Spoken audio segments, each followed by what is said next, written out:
Namamas ko po. Magandang gabi Luzon, Visayas at Mindanao. Magandang gabi Pilipinas. Tsaka syempre magandang umaga, magandang tanghali sa anumang sulok ng mundo. Kayo po ay nakatutok, nakikinig ito sa Usapang Legal. Pero minus muna si Attorney Cheryl Adami Molina, si Attorney Cam. Makakasama ninyo sa isang oras na kwentuhan na lang muna tayo. Tsaka syempre pagbibigay ng update dito pa rin sa kalagayan ng Bagyong Uwan. Di pa pang mga mahalagang balita. Inyo po makakasama hanggang alas 7:30 ng gabi. Ako po si Josa Cruzat. At ito naman po si Vina Pearl Hesoro. Para sa DZRH, una sa Pilipinas. Una sa Pilipino.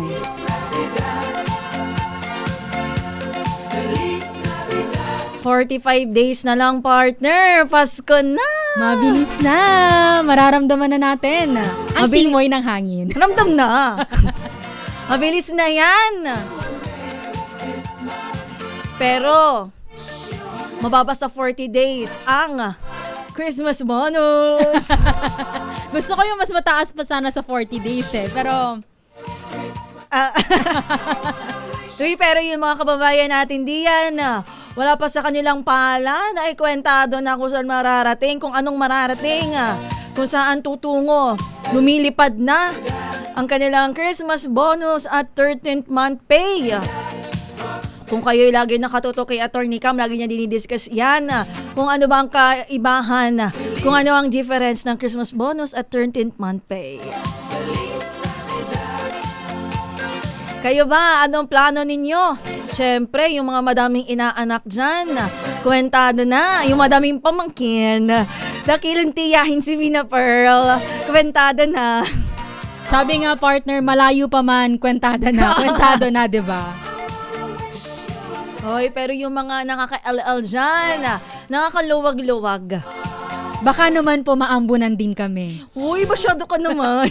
Hindi, alam mo partner, tayo mga Pilipino, alam natin yan, nasa puso natin yan na kahit man hindi tayo nakakaluwag-luwag, basta ang nasa puso kasi natin yung pagtulong talaga sa ating mga kababayan. Oo, diba? tama naman yan. Uy, pero speaking of nakakaluwag-luwag, maganda siguro kung maitutulungan natin yan. Lalo na dito sa mga nasalanta ng mga nakalipas na kalamidad, sunod-sunod na lindol, at saka syempre itong Bagyong Tino at Bagyong Uwan. Grabe na naman po ang nasalanta. Kung itong Tino, Kabisayaan, ito naman sa norte, ang Uwan. Kaya naman sa mga naka-LL dyan, bukas po ang MBC DZRH Operation Tulong kung gusto po ninyong mag-donate. Pwede po iyan. At kung gusto ninyo siguradong maipararating sa mga tunay na nangangailangan, ay ibibigay namin yan sa inyo. Mamaya baka ma-flash natin. Nalimutan ko lang kung anong ating bank accounts. Pero meron tayo niyan ha. Open tayo magtanggap ng regalo. Maagang pamasko para sa ating mga kapwa Pilipino. Pero alam mo kasi dito maganda, partner Wina.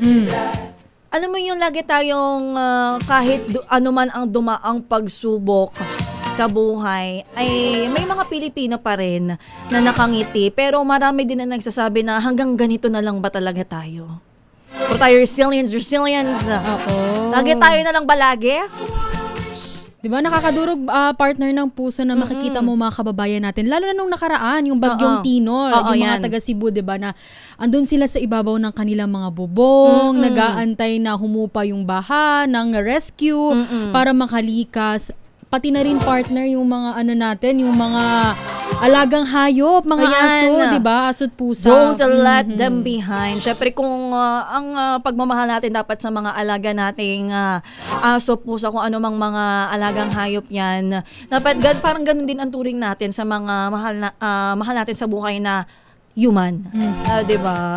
Speaking of donations, nabanggit natin kanina, Partner Wina, Ayan, let them know kung Ayan. ano ang ating bank account. Para po sa mga gustong tumulong, magpaabot po ng tulong pinansyal para sa ating mga kababayang nasalanta ng bagyo. Dito po ang aming MBC Operation Tulong account sa Metrobank 6407-640-086412. Sabi ni Ma'am Teresita, wala namang ibibilis yan. Bagal-bagalan mo daw. Charis na. Sige. Ulitin ko po ang ating Metrobank account 640-7640-086412. At ang amin naman pong BDO Peso account, ang pangalan pa rin po ay MBC Operation Tulong 000-508-035-635. Ulitin ko po ang aming BDO Peso account 000-508-035-635. At syempre, makakaasa po kayo na ito po talaga ay makakarating, may papaabot sa mga tunay na nangangailangan. Ayun, naka-flash sa ating screen kanina. Pwede ninyo balikan yan at screenshot para o kaya bisitahin ang aming Facebook page na popost namin yan diyan. Kita nyo naman ang tawag dito, yung effort ng ating MBC Operation Tulong Team headed by Wonder Woman Miss May Binauhan. Kitang-kita naman po ninyo na talagang naipararating natin sa mga kababayan nating nasa lanta ng anumang kalamidad nitong mga nakalipas na kalamidad. Pero Beshi, para sa mga partners, sa mga kaka-tune in pa lang sa ating radyo and ang ating live, ang ating bagyong Uwan pa rin po ay patuloy ng humina. Yan, habang papalayo po sa Ilocos Region. Kanino pong alas 4 ng hapon, huli po itong namataan sa layong 175 kilometers, kanluran po ng Sinait, Ilocos Sur. Tagnay pa rin po nito ang pinakamalakas na hangin na 120 kilometers per hour malapit po sa sentro. Pagbugso nga abot sa 150 kilometers per hour at kumikilos pahilagang kanluran sa bilis na 10 kilometers per hour.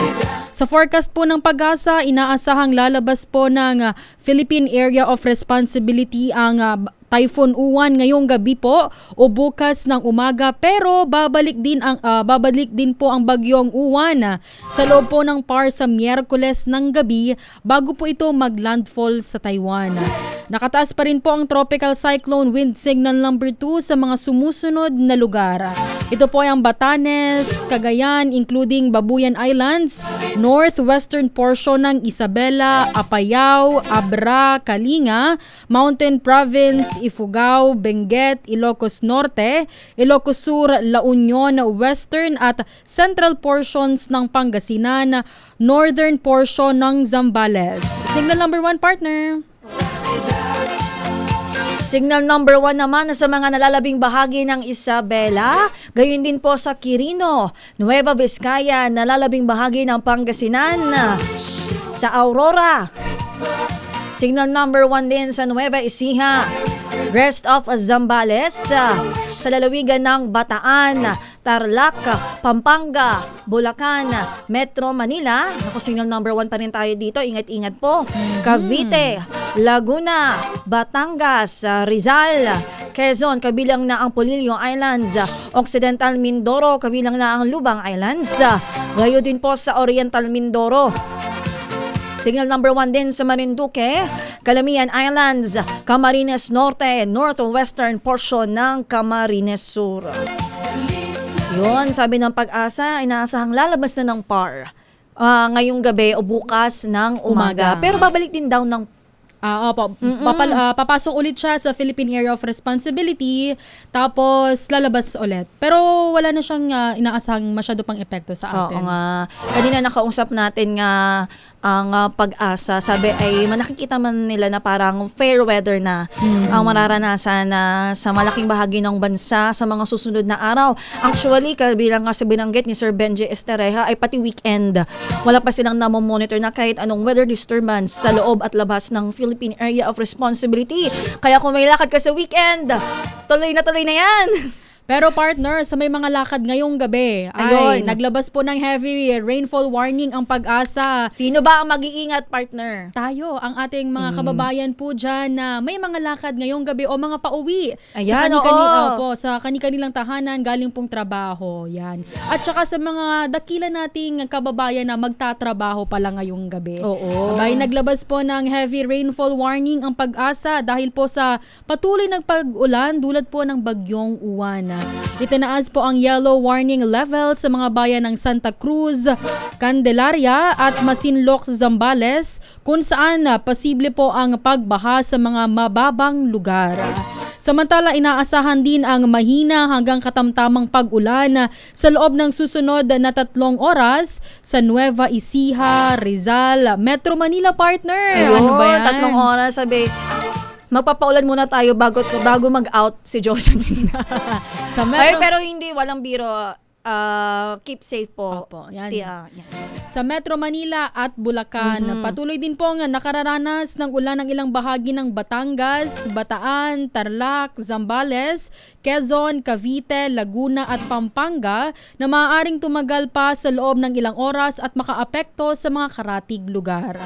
Pinapayuhan naman po ng Pag-asa ang publiko, lalo na ang mga nakatira sa baha at landslide prone areas na manatiling alerto at magbantay sa mga abiso mula sa kanilang lokal na pamahalaan at ahensya ng disaster response. Ayan. Alam mo, maganda na din, alam mo yung bago tumama yung bagyong Uwan, di ba parang ang dami na talaga na nagpi-preempt evacuation. Kaya yun yung kagandahan talaga, di ba? Na dapat bago pa man talaga tumama, bago pa sumalanta yung mga bagyo, nakapag-evacuate ng ating mga kababayan.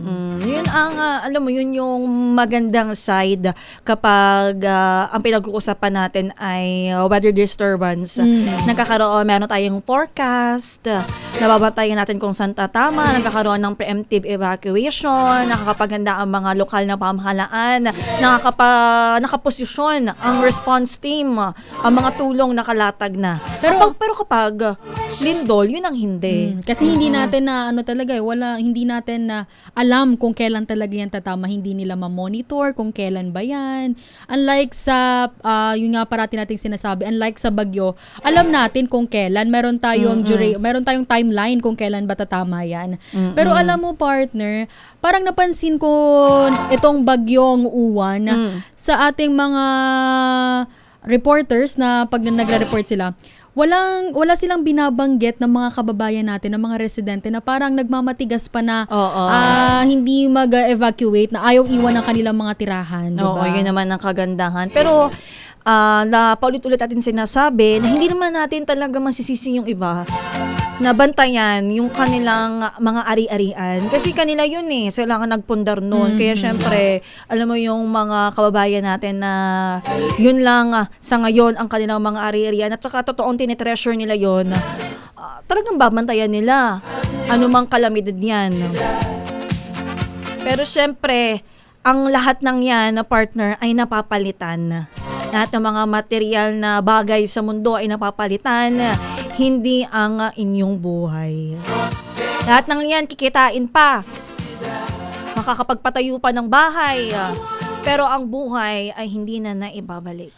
Uy, pero alam mo, partner, nakakalungkot pagka may mga video kasi, 'di ba, na kumakalat sa social media, binabahagi ng ating mga kababayan na kung ano ba ang naranasan nila ng mga nakaraang bagyo. Tapos naririnig mo sinasabi nila na back to zero na naman tayo, di ba? Nakakadurog ng puso kasi kahit paano pinaghirapan nila yon. Totoo. Ang hirap talaga kapag back to zero ka tsaka you're living paycheck to paycheck, di ba? Yun ang talagang mahirap na hinaharap ng marami sa ating mga Pilipino araw-araw.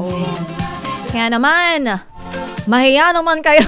Wala ako dito stingers. Ay, nako.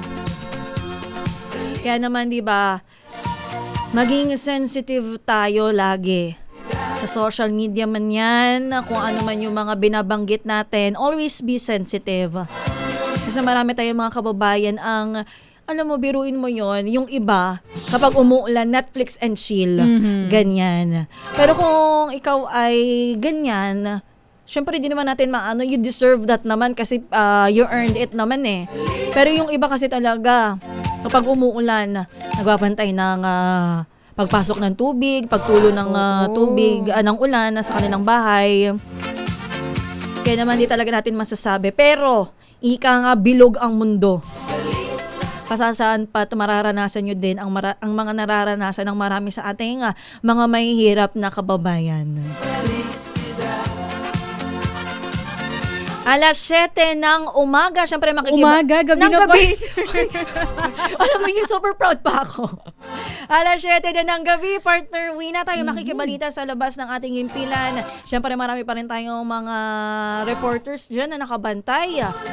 Makikibalita tayo sa sitwasyon. Syempre dito sa Metro Manila, nasa labas si RH27 Noche Cacas at kanina sinabi niya na marami na sa mga 6,000 evacuees sa Parañaque ang unti-unti na umuwi sa kanilang bahay. So, ito ay pinayagan na ng local government unit na umuwi na sa kanilang kasi yung wala na nakikitang anumang banta. Yan. Although may mga heavy rainfall warning dito sa Metro Manila, safe na yung lugar para balikan. Magbabalik tayo, ang ating oras, syempre, alas 7:01 ng gabi.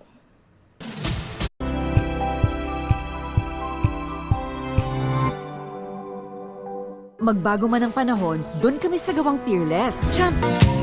Feliz Navidad,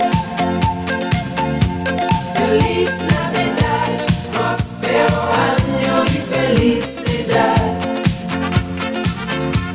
Feliz Navidad.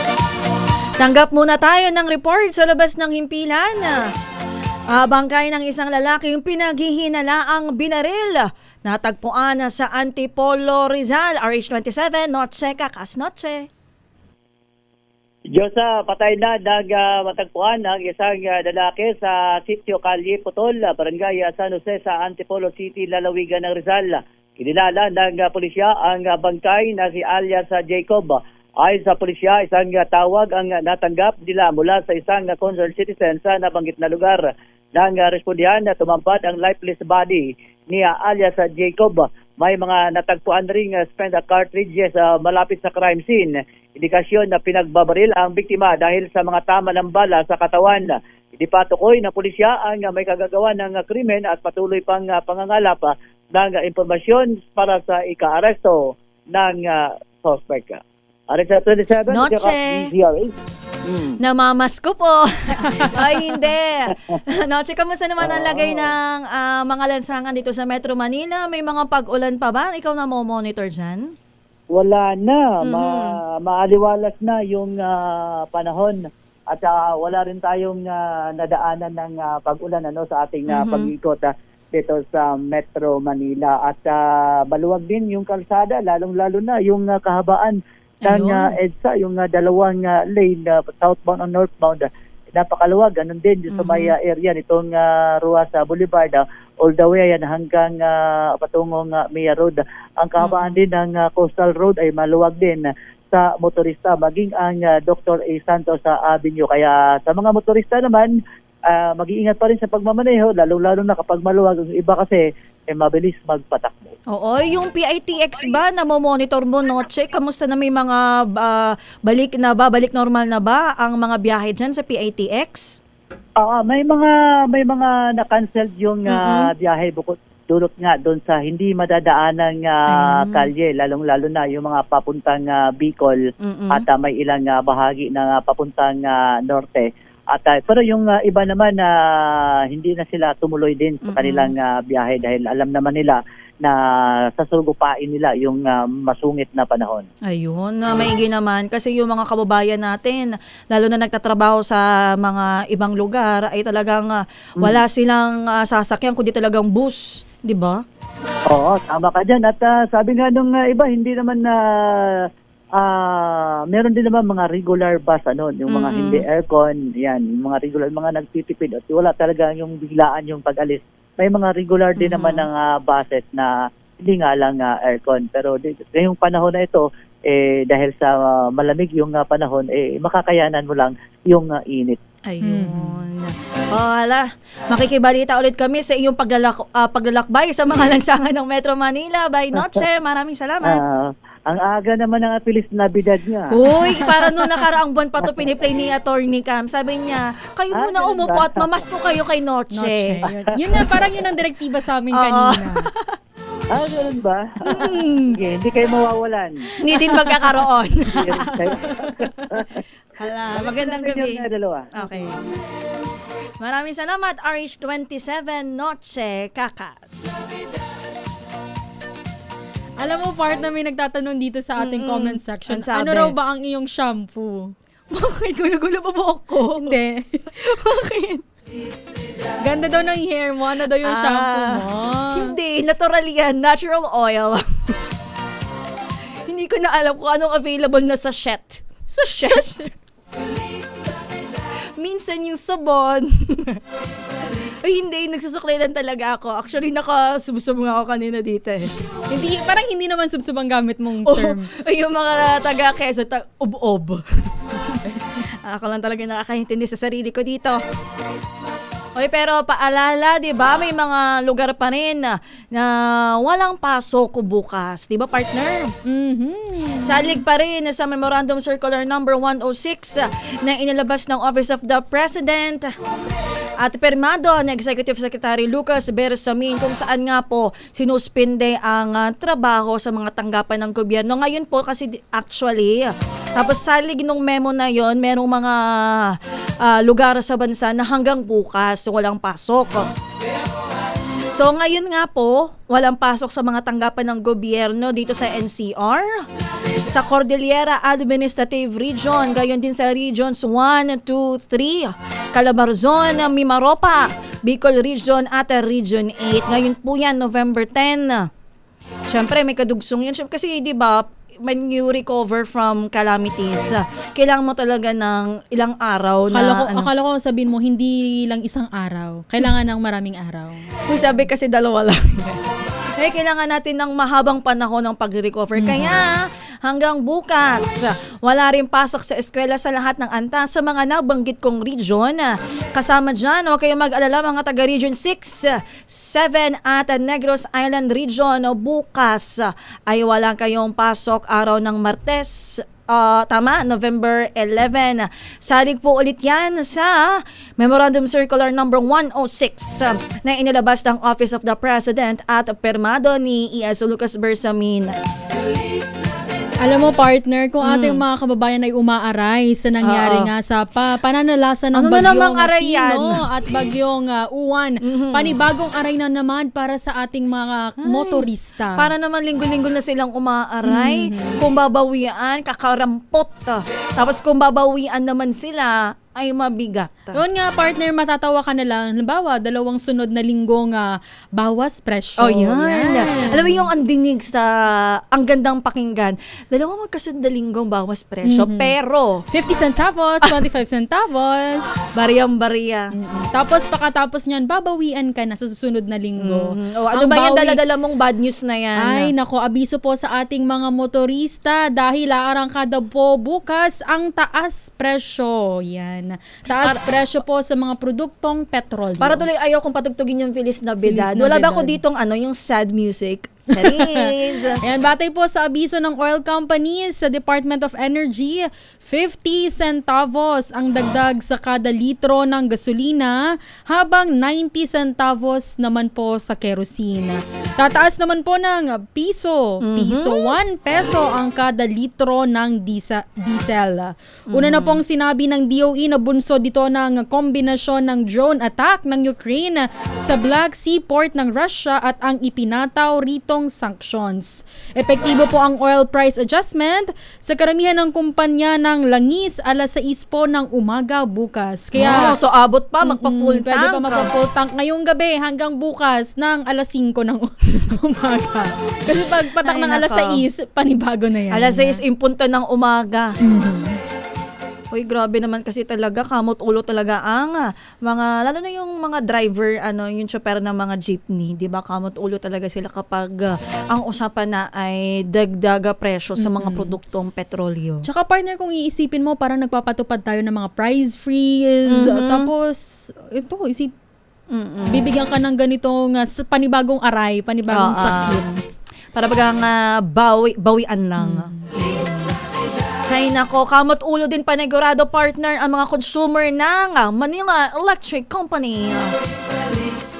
Abiso sa mga consumer ng Meralco, kung kakabukas mo lang ng iyong talapihitan, nako, kasadong tumaas ang singil sa kuryente ng Meralco ngayong buwan po yan ng Nobyembre. Base sa abiso ng Meralco, tataas ng 15 centavos per kilowatt hour ang singil o katumbas ng drumroll 30 pesos dagdag sa kumukonsumo ng 200 kilowatt per hour. Habang katumbas naman ito ng 46 pesos na dagdag sa kumukonsumo ng 300 kilowatt per hour, 61 pesos naman dun sa mga kumukonsumo ng 400 kilowatt per hour, habang 76 pesos sa mga kumukonsumo ng 500 kilowatt per hour. Ayon sa Meralco, dahil daw ito sa pagtaas ng transmission charge at dagdag na feed-in tariff allowance. Alam mo, may nag-comment pa rin sa ating YouTube live. Sabi ni Teresita Atienza, kawawa naman daw ang ating mga jeepney drivers. Ayun lang. Yan, sabi naman ni D'Artagnan Kyle Bullias. Uy, D'Artagnan! Sabi niya, nakakainit daw ng ulo, kababagyo lang, tapos oil price hike na naman. Ay, nako. Diba? Alam mo naman yun, katatapos lang, tapos sasalubong sa'yo for the week, oil price hike. Abay, sabi pa ni D'Artagnan Kyle Bullias, pati daw Meralco nagtaas. Diba? Nakakapag-init talaga yan ang ulo. Grabe talaga. Pag si Kel lang nagalit, kayo ay manginig. Kabahan na tayo lahat. Oo. Dahil sa daming sakit sa ulo ng mga nagtataasang serbisyo na ito, tayo muna ay maghanap buhay. Tayo magbabalik kay Pilipinas ang ating oras, 7:17 ng gabi.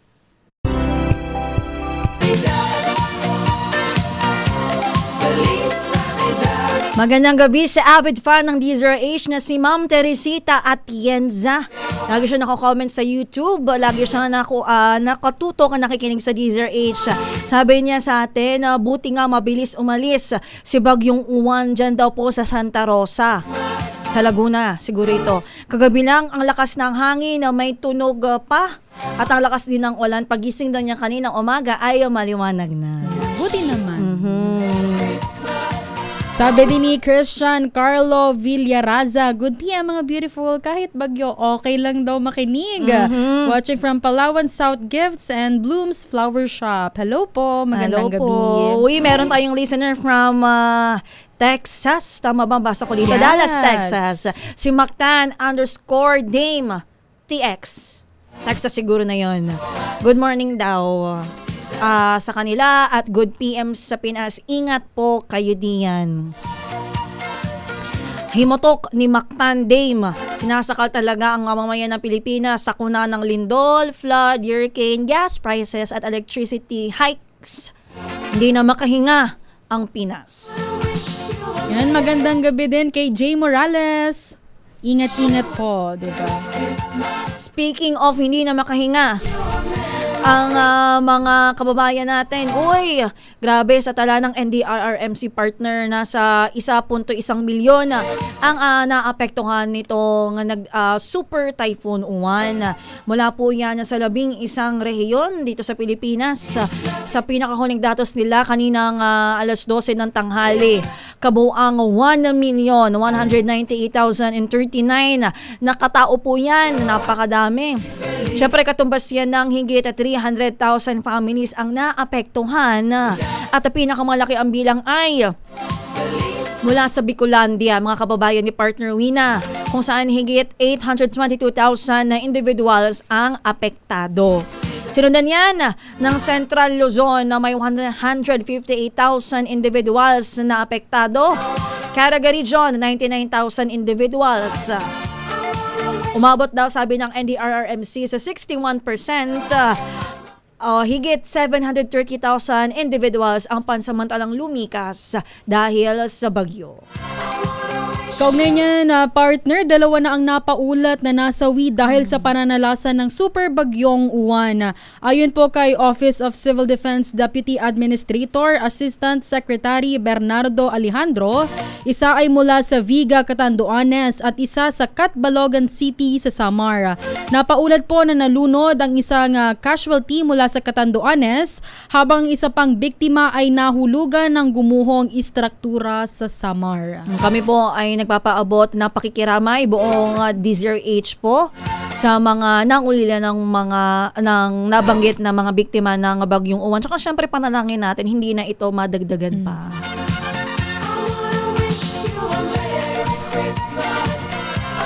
Syempre, we wanna wish a Merry Christmas sa lahat ng mga kababayan natin. Kahit anumang kalamidad ang dumaan. Ika nga, Pilipino, kayang-kayang lampasan ng mga yan. Pero sana naman tulungan tayo ng ating gobyerno. Yan ang panawagan natin parati, partner, di ba? Magtulungan tayong lahat. Hoy, magandang gabi muna. Dami nang kikinig sa atin, buong family ko dyan sa Lucena City. Matiin ko lang, paspasin ko lang to, partner, ha? Magandang gabi, nakatutok from Lucena City na binayo din ng bagyong Uwan. Hello kay Tita Myra, syempre kay Mama Vicky Cruzat, sa aking mga kapatid na si Joy, Aubrey at sa mga pamangkin ko na sina Arnie, Ellie at kay Rap na nag-celebrate talaga kahapon ng kanyang birthday. Patugtugan naman natin ng happy birthday. Gusto mo ba ako na kakanta? Wag! Gusto ko inasayo-sayo yung ating ulo. Pero Wala parang ba hindi tayo naman dyan? parang hindi pang bata to, happy birthday na to mabusog naman pala. Ibang version yung nasa isip ko. Happy birthday, Rap. 15 years old na siya. Ay, baka may gusto kang batiin na partner naman. At syempre, partner, babatiin ko lang ang aking pamilya, lalo na sa aking tatay at aking nanay, nanonood dyan sa Sorsogon. Hanggang ngayon, wala pa rin kuryente. Ay, kamusta naman si Mother Earth mo? Okay na, wala nang baha. Payapa na ang kanilang bahay, ang aming bahay doon. Kanilang bahay? Ang aming bahay doon. Di ba kasi kahapon, partner, pinakita ko sa inyo yung grabe. baha. Pero ngayon, wala naman na daw. Ay, maigi Pero wala naman. pa rin kuryente. Yun ang Ayun lang. problema. Wala pang kuryente. Alam mo yung mga pag-akyat ng tubig baha. Alam mo yung given na yun kasi parang hindi man naiiwasan, although dapat hanggat maaari ay magawa ng paraan ng mga lokal na pamahalaan. Ang maganda dyan ay kung mabilis din humupa. Diba? Which is, ganun ang nangyari sa Ganun inyo, naman, sa may oo. compound ninyo, diba? Yan, ingat kayo mama at papa. At syempre partner, batiin ko na rin, nanonood ang aking tita, si Tita Annalyn Hesoro. Hello po. Hello Good po. evening. Ingat po kayo. At si Kuya Greg nanonood. Kuya Hi, Greg Kuya Servano. Greg. Hello po. Kamusta Kuya Greg? Namimiss ka na ng mga reporter natin dito. Namimiss yung iyong tambay. Namimiss ka na po ng news center. Baka naman mamaya bukas na bukas bumisita si Kuya Greg. Magpahinga ka muna Kuya Greg at magpalipas muna ng itong sama pa rin ng panahon. Although humihina na si Bagyong Uwan, may mga dalang pag-ulan pa rin naman siya. Yan na po ang kabuuan ng isang oras nating kwentuhan at pagbibigay ng mga update.